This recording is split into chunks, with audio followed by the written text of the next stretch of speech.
Gak apa-apa wis ambek ning kono, ambek jandoman kono ambek dirungokne. Alhamdulillahirabbil alamin enten ingkang tanglet jamaah niki. Napa nika kok kula sanjangaken akhir zaman meniki tiyang niku ndamel pesugihan beda malih.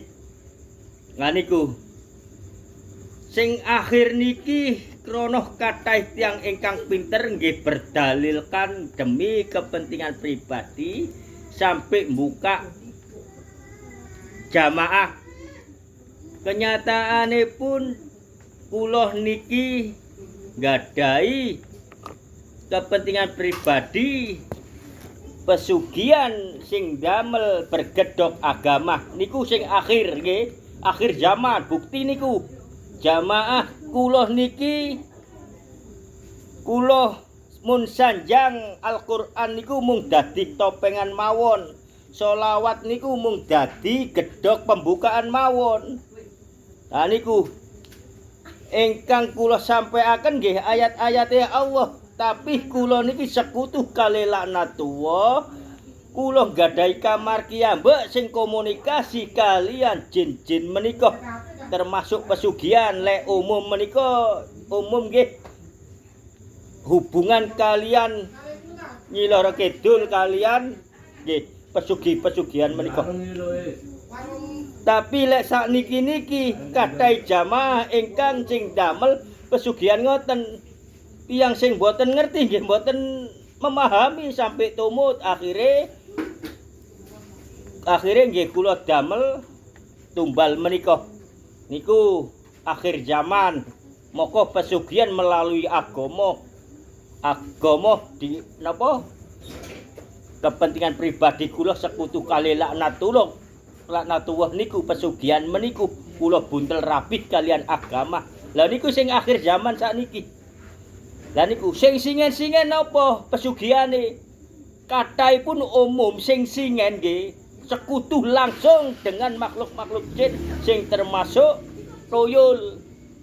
Lah niku pesugihan toyol sehingga nggih ancene napa niku sekongkole kalian dukune menika nggih kudu nyusoni moko kurbane nggih sing dados bojone dikengken nyusoni toyol niku wau. Niku lumrah umum. Sing singen.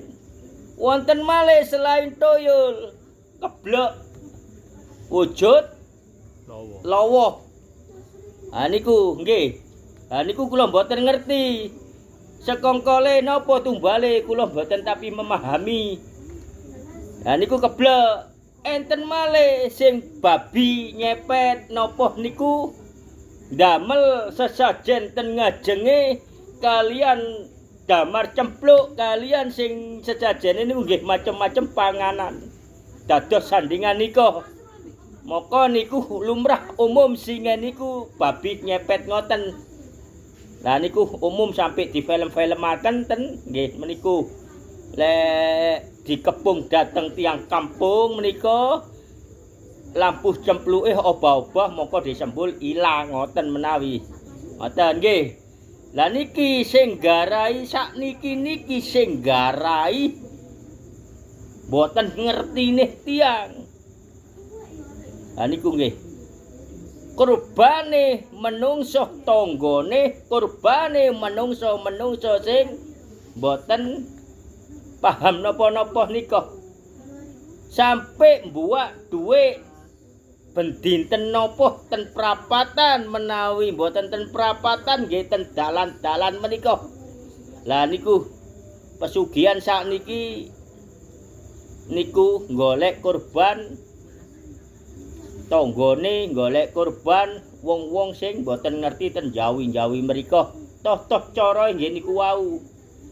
Lek pun dipendet yatrae enten sing nemu yatrae niku wau ditumbasaken jajan, ditumbasaken tedoan, ditedho akhirnya fisike garing pecah. Lah ngoten niku sinten sing tanggung jawab? Nggih tiyange sing damel pesugihan niku.